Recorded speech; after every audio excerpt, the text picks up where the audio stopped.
Olá, boa noite, boa noite. Estamos iniciando mais um Evangelho no Lar. Como sempre fazemos todos os domingos neste horário, convidando Jesus a nos visitar, a estar conosco. Então, neste momento, são exatamente 19 horas. Vamos fazer a nossa oração. Boa noite, Márcio. Seja bem-vindo, meu irmão. Vamos já com as nossas águas. Vamos elevar o nosso pensamento ao Mestre Jesus, rogando a esse Mestre bondoso e misericordioso que sejam derramados sobre nós e sobre as nossas águas, fluidos benéficos e salutares, para que possamos prosseguir na caminhada com mais força, coragem, persistência no bem. Ó Mestre Jesus, tendes misericórdia de todos nós, seus irmãos, pequenos ainda, na evolução espiritual, ainda tão errantes no caminho.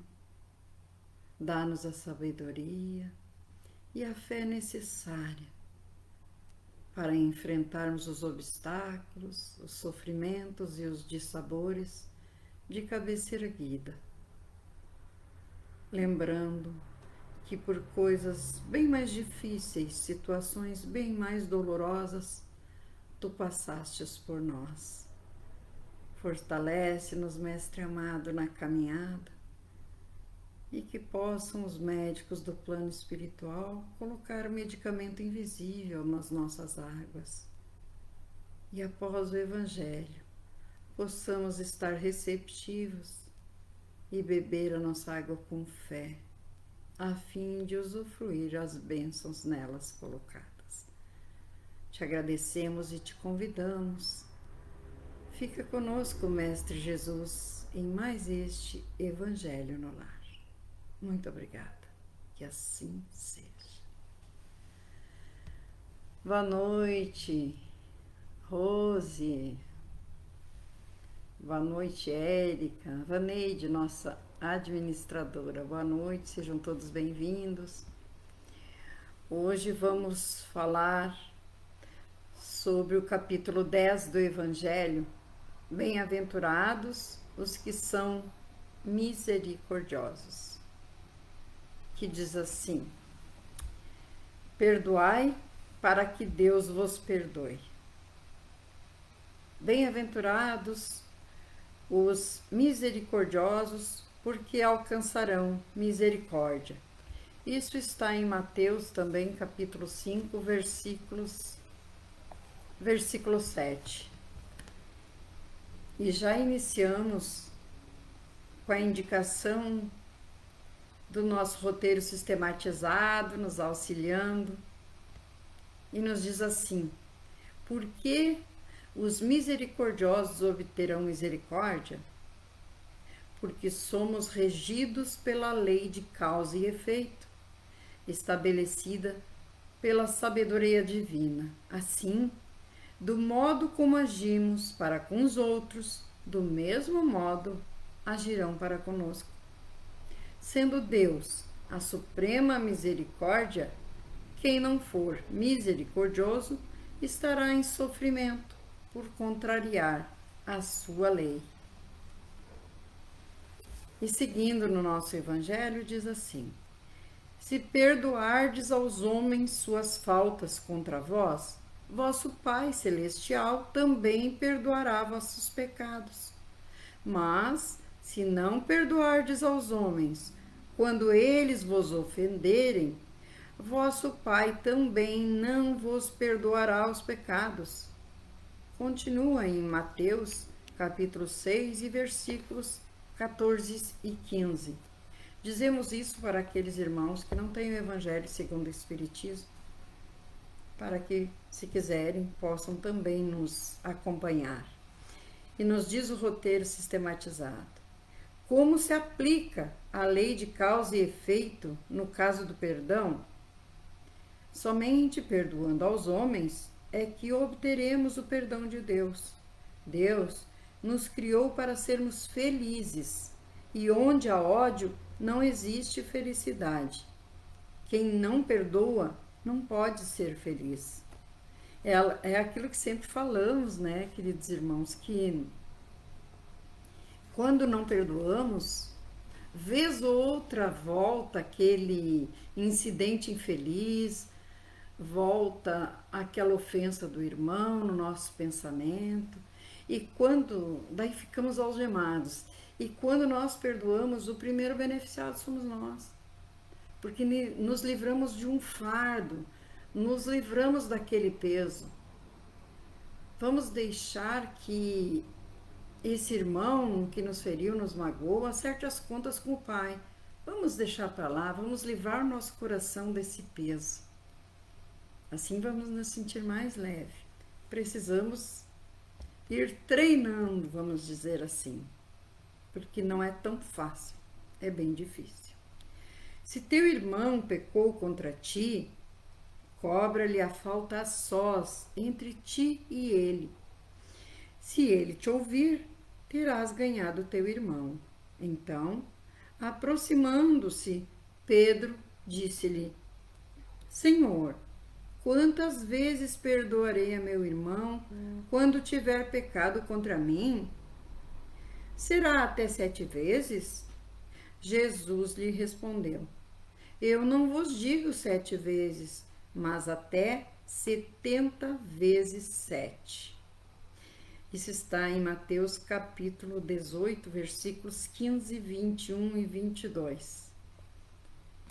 Então, Jesus quis dizer que nós devemos perdoar ilimitadamente. Será que nós conseguimos isso? Que atitude devemos tomar quando formos ofendidos por alguém? Devemos procurá-lo em particular para esclarecer a situação e buscar o entendimento, pondo fim à discórdia. Se contra vós pecou vosso irmão, e de fazer-lhe sentir a falta em particular, a sós com ele. De acordo com os ensinamentos de Jesus, até quantas vezes devemos perdoar ao irmão que nos ofende? Não há limite para o perdão. Jesus nos ensina a perdoar sempre. Jesus nos ensina que a misericórdia não deve ter limites, quando diz que cada um perdoe seu irmão, não 7 vezes, mas 70 vezes 7 vezes. Ou seja, ilimitadamente. Por isso que nós precisamos ir treinando perdão. Ir, como vamos dizer assim, acalmando, serenando o nosso coração. E uma coisa muito boa, queridos irmãos, é que quando vamos nos blindando com Jesus, muitas ofensas já não nos atingem mais. Ficamos como que blindados. Sempre falamos esse termo, blindados, porque é assim que nós nos sentimos. Lembrando que aquele irmão que está feliz não vai te ofender. O irmão que sai por aí esbravejando, maltratando os outros, é porque ele está infeliz. E muitas vezes não tem a ver conosco, tem a ver com ele. E aí aproveita qualquer uma brechinha para nos ofender, nos magoar. Isso é a autodefesa desse irmão que está infeliz. Muitas vezes em conflito com ele mesmo. E é isso que devemos compreender. Então, de nossa parte, não vamos retribuir a maldade. Não. Deixa a maldade para quem quer ficar com ela, não nós. A misericórdia é o complemento da doçura, pois aquele que não é misericordioso não poderia ser dócil e pacífico. Ela consiste no esquecimento e no perdão das ofensas. O ódio e o rancor denotam uma alma sem elevação e nem grandeza. Já o esquecimento das ofensas é próprio da alma elevada, que está acima dos golpes que poderiam ser desferidos contra ela. Uma é sempre ansiosa, de uma suscetibilidade desconfiada e cheia de fel. A outra é calma, cheia de mansuetude e de caridade. Infeliz daquele que diz: eu nunca perdoarei, pois se não for condenado pelos homens, certamente o será por Deus. Com que direito reclamaria o perdão de suas próprias faltas, se ele mesmo não perdoa as dos outros? Jesus nos ensina que a misericórdia não deve ter limites, quando diz que se perdoe a seu irmão, não 7 vezes, mas 70 vezes 7. Mas há 2 maneiras bem diferentes de perdoar. Uma grande, nobre, verdadeiramente generosa, sem segunda intenção, que delicadamente poupa o amor próprio e a suscetibilidade do adversário, mesmo sendo ele quem está de tudo errado. A segunda, pela qual o ofendido, ou aquele que julga sê-lo, impõe ao outro condições humilhantes e lhe faz sentir o peso de um perdão que irrita, em vez de acalmar. Se ele estende a mão, não é com benevolência, mas com ostentação, para poder dizer a todo mundo: vede quanto sou generoso. Em tais circunstâncias, é impossível que a reconciliação seja sincera de ambas as partes. Não é aí que está a generosidade. Esta é uma maneira de satisfazer o orgulho. Em toda contenda, aquele que se mostra mais conciliador, que prova maior desinteresse, caridade e verdadeira grandeza de alma, este sempre contará com a simpatia das pessoas imparciais. Ou seja, quando decidimos perdoar alguém, começamos a trabalhar isso no nosso coração, tem que ser com pureza.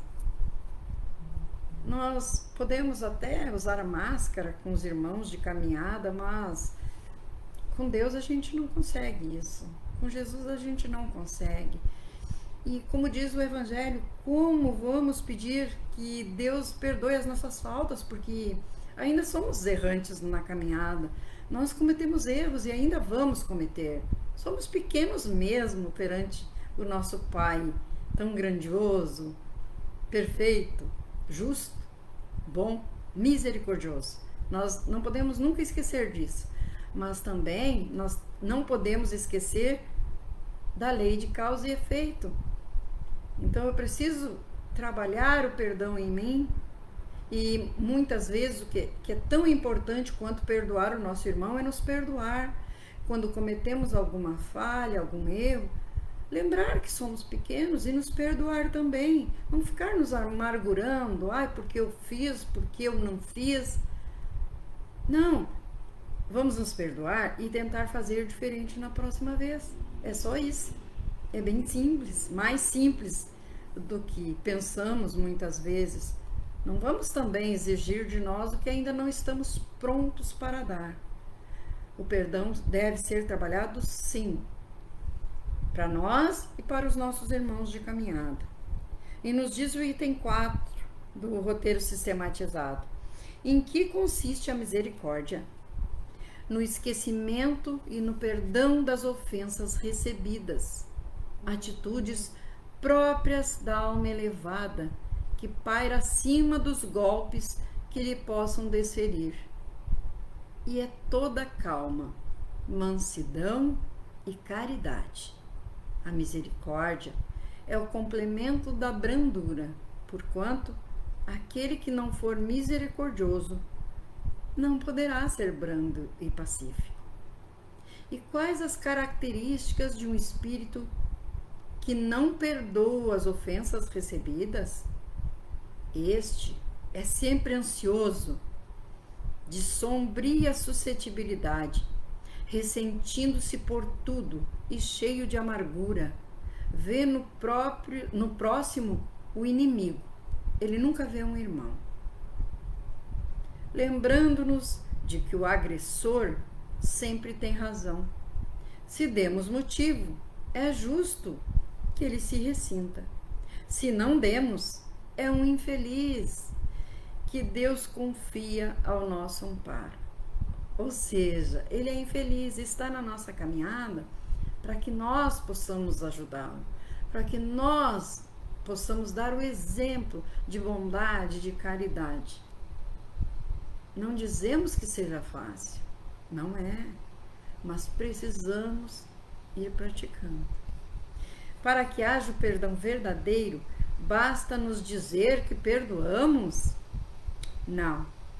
O perdão verdadeiro não é o dos lábios, mas é o do coração nobre, generoso, sem pensamento oculto, que evita com delicadeza ferir o amor próprio e a suscetibilidade do adversário, ainda quando este último nenhuma justificativa possa ter. Quem nessa vida já não recebeu uma ofensa gratuitamente, sem ter nem ideia por que a pessoa está ofendendo? Mas aí, quando nós temos o esclarecimento do Evangelho, podemos nos dar conta de que esse irmão está muito infeliz. E aí sai por aí, amargurado, esbravejando, maltratando, ofendendo, caluniando, falando mal dos irmãos pelas costas. Esses irmãos são infelizes, amargurados. É impossível uma reconciliação sincera de parte a parte quando o ofendido estende a mão ao ofensor com arrogância e ostentação. É vergonhoso buscar a conciliação e a paz perdoando a quem nos ofende? Mas é claro que não. A lição do Evangelho nos ensina que em qualquer desentendimento, o espírito mais elevado mostra-se mais conciliador e com essa atitude obterá sempre a simpatia das pessoas de bem e as graças de Deus. Achamos difícil perdoar porque somos ainda almas inferiores, distanciadas de Deus, que aguarda compassivo nossa decisão de cumprir sua lei de amor. Então, por isso que nós devemos pedir nas nossas orações sempre a força, a sabedoria para enfrentar essas dificuldades, esses obstáculos que surgem na nossa caminhada.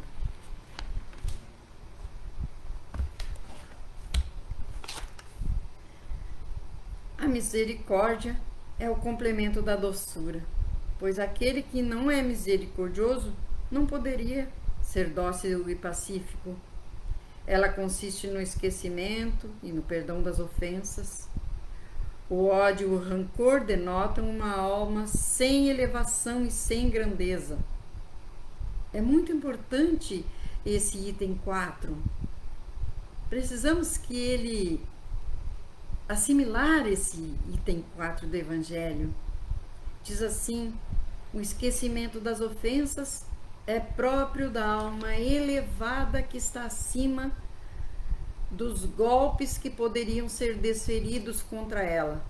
Uma é sempre ansiosa, de uma suscetibilidade desconfiada e cheia de fel. A outra é calma, cheia de mansuetude e caridade. Esse pedacinho do item 4, vamos guardar no nosso coração. Em qual dessas características nós queremos para nós? Ser desconfiados, amargurados, cheio de fel nas nossas palavras? Ou a calma, a mansuetude, a caridade? Tentarmos sempre praticar a lei de amor. Podemos optar Vamos orar e pedir. E diz assim no item 5: reconciliar-se com seus adversários. Reconcilia-te o mais cedo com teu adversário, enquanto estás a caminho com ele, a fim de que teu adversário não te entregue ao juiz, e que o juiz não te entregue ao ministro da justiça, e que não sejas aprisionado. Eu te digo, em verdade, que não sairás de lá, até que tenhas pago o último ceitil. Isso também está em Mateus capítulo 5 e versículos 25 e 26. Isso Jesus nos disse, que devemos nos reconciliar com os nossos adversários enquanto estamos na caminhada. Vai que se nosso irmão parta antes de nós, se liberte desse envoltório material e aí estará livre para nos prejudicar, se ele não for uma alma um pouco elevada, vai nos prejudicar com certeza, porque estará invisível aos nossos olhos e poderá nos prejudicar bastante nas questões familiares, questões profissionais, onde ele tiver acesso. O que devemos entender pela expressão usada por Jesus? Reconciliai-vos enquanto todos estáis a caminho? Que devemos nos reconciliar com os nossos adversários enquanto estamos vivendo lado a lado na condição de espíritos encarnados. Somente assim aproveitaremos as oportunidades que a misericórdia de Deus nos concede de repararmos as faltas cometidas contra nossos irmãos em encarnações passadas, porque muitas das inimizades de hoje são frutos de malquerenças passadas que nos compete superar pelo perdão e pela conciliação. A que prisão se refere Jesus quando diz: reconciliai-vos para que não sejais metidos em prisão? Bom, a prisão de que Jesus fala é a situação de sofrimento e aflição experimentada pelo espírito quando, por orgulho e vaidade, não perdoou nem se reconciliou com seu adversário. Somos os carcereiros de nossa própria prisão, e a chave que nos liberta é o perdão, é a reconciliação com o nosso adversário. E como interpretar a frase: digo-vos em verdade, que daí não saireis, enquanto não houverdes pago o último ceitil? Que seremos libertados da prisão que nós mesmos criamos, pelo orgulho e vaidade, quando houvermos perdoado nosso inimigo e reparado todos os males que lhes causamos. A justiça divina estabelece que toda falta seja reparada. Portanto, só estaremos realmente livres quando a menor dívida contraída para com o próximo for resgatada. Então, não existe meio termo. Jesus quer que nos reconciliemos enquanto estamos na caminhada. E isso é para o nosso próprio bem. Com certeza, é para o nosso próprio bem. Sei que às vezes a ofensa é muito grande e aí dizemos: é fácil falar, porque não foi contigo, não foi tu que passou por isso, não foi tu. Não existe falta tão grande que quando colocamos amor no nosso coração, não podemos tentar compreender aquilo que falamos antes. Muitas vezes esse irmão está tão infeliz que sai por aí cometendo barbáries, asneiras. Mas se não quisermos ser como esses irmãos, ansiosos, cheios de fel, precisamos mudar a nossa conduta.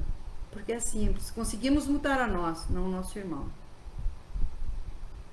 Nós conseguimos nos modificar, não conseguiremos mudar o nosso irmão. Podemos dar exemplos de amor, exemplos, atitudes benéficas e salutares, como dizemos sempre. E ele poderá nos imitar ou não. Então, por isso que vamos fazer a nossa parte. Vamos estar de bem com o Pai. O resto virá a seu tempo. Na prática do perdão e na do bem em geral, mais do que um efeito moral, há também um efeito material. A morte, já se sabe, não nos livra de nossos inimigos, aquilo que nós falamos.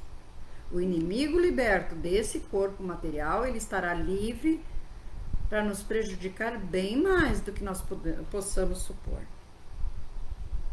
Os espíritos vingativos muitas vezes perseguem além do túmulo, através do seu ódio contra aqueles contra quem conservaram o rancor. Por isso, o provérbio que diz morto o cão, morto o veneno, é falso quando aplicado ao homem. O espírito mau espera que aquele a quem quer o mal esteja preso ao seu corpo, para que, estando este menos livre, possa atormentá-lo mais facilmente e atingi-lo em seus interesses ou em seus afetos mais caros. Aquilo que falamos antes. Aí, por exemplo, o nosso inimigo partiu, está livre desse corpo. Não enxergamos. E aí ele começa a agir ao nosso redor, com os nossos afetos, prejudicando os nossos afetos, porque prejudicando os nossos afetos nós vamos sofrer. Muitas vezes eles não atingem diretamente a nós, eles atingem aqueles a quem estão ao nosso redor, os nossos afetos. Então é por isso, aí eles estão livres. Então não é melhor que procuremos perdoar? Com certeza não é assim? É preciso enxergar nesse fato a causa da maior parte dos casos de obsessão, sobretudo daqueles que apresentam uma certa gravidade, como a subjugação e a possessão. O obsidiado e o possesso são, portanto, quase sempre vítimas de uma vingança anterior, a qual provavelmente deram espaço devido à sua conduta. Deus o permite para puni-los do mal que eles mesmos fizeram, ou, se não o fizeram, por terem faltado com indulgência e caridade, não perdoando. Do ponto de vista de sua tranquilidade futura, importa, pois, reparar o mais depressa possível os erros que se cometeu para com o seu próximo e perdoar os seus inimigos, a fim de extinguir, antes de morrer, todo motivo de dissensões, toda causa fundada de animosidade ulterior. Por esse meio, de um inimigo encarnado neste mundo, pode-se fazer um amigo no outro, ao menos fica-se do lado do justo direito, e Deus não deixa o que perdoou servir de alvo à vingança. Ou seja, se nós perdoamos, exemplo, se nós perdoamos, tentamos a reconciliação, mas o nosso irmão não aceitou, esse nosso irmão parte para o plano espiritual e quer vir nos prejudicar, Deus não vai permitir. Mas, se nós não agimos de conformidade com a lei divina, não perdoamos, se esse inimigo nos procurou, se for o contrário, ele nos procurou, nós não nos reconciliamos, não perdoamos, aí Deus vai permitir, para que a gente aprenda, para que a gente molde o nosso coração no amor dele. Quando Jesus recomenda que se reconcilie o mais cedo possível com seu adversário, não é apenas para apaziguar as discórdias durante a existência atual, mas para evitar que elas se perpetuem nas existências futuras. Não sairá dela, diz ele, até que tenhas pago o último ceitil, quer dizer, satisfeito completamente a justiça de Deus. Se Jesus vai ensinar a lei de amor e de caridade, é só isso que ele quer. Não tem meio termo, não tem uma outra, não podemos negociar, não podemos trocar, permutar com Jesus, não. É simples. Nos diz o item 6 no nosso roteiro sistematizado. A morte nos livra dos nossos inimigos? Não. Os espíritos vingativos perseguem, muitas vezes com seu ódio, no além-túmulo, aqueles contra os quais guardam rancor. O provérbio morto animal, morto veneno, torna-se falso quando aplicado ao homem. O inimigo, o nosso inimigo, que parte antes de nós, precisamos evitar isso. Como age o espírito mal para com o inimigo encarnado? O espírito mal espera que o outro a quem ele quer mal esteja preso ao seu corpo, ou seja, estamos aqui e ele no outro plano. E assim, quando estamos aqui encarnados, estamos menos livres e ele totalmente livre, para mais facilmente o atormentar, ferir em seus interesses ou nas suas mais caras afeições. O obsediado e o possesso são, pois, quase sempre vítimas de uma vingança, cujo motivo se encontra em existências anteriores e a qual o que a sofre deu lugar pelo seu proceder. Mas por que permite Deus que tais vinganças ocorram? Para que a pessoa tenha ocasião de expiar o mal praticado ou de se reabilitar com relação às suas atitudes do passado, através das quais tenha faltado com a indulgência, a caridade e o perdão. Então vamos pensar nisso. Diz assim: somos julgados segundo as nossas ações. Assim, experimentamos sempre as situações boas ou más que houvermos propiciado aos outros.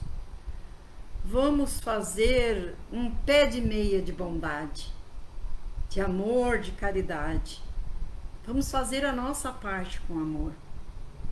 Porque assim Deus vai nos proteger de todos esses irmãozinhos que querem nos prejudicar.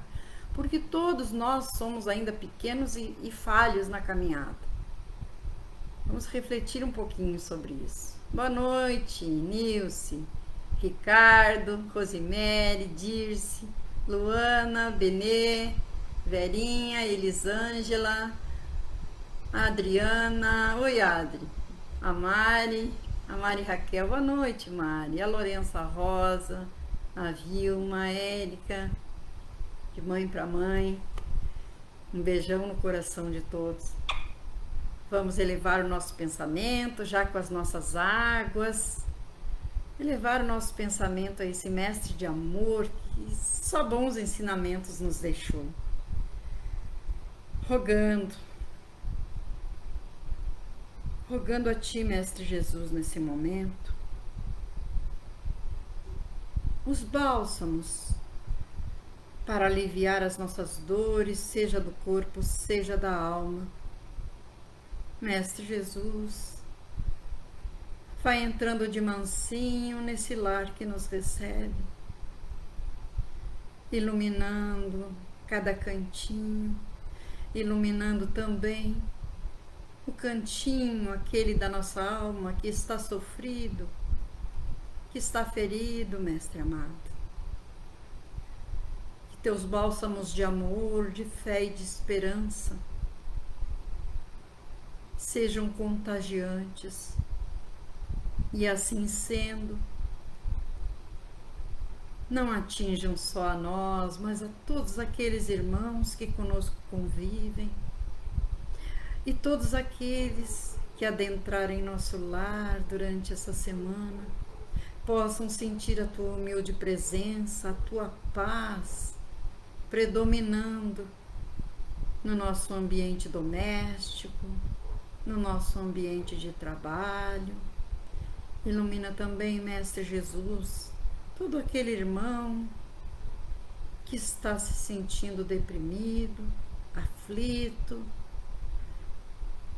Ilumina a mente da sabedoria para aquele que nesse momento pensa que o seu problema não tem solução.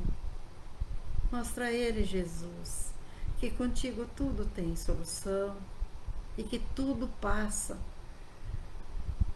Como tua mãe amorosa mandou por recado a Chico Xavier, dizendo a ele que tudo passa, que isso também passará.